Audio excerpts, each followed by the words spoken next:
Hello, my name is David Meany, VP of Technical Sales and Marketing at ECS Inc. International. In this video, we will discuss thermistor crystals and their uses.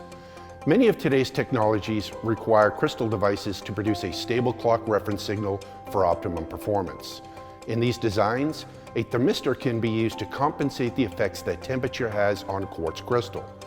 When combined with an appropriate chipset, a thermistor crystal's precision temperature compensation can offer very tight frequency stabilities.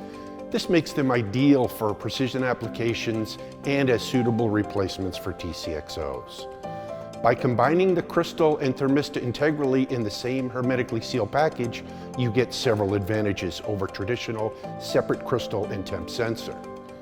First, proximity gives real-time crystal temperature feedback.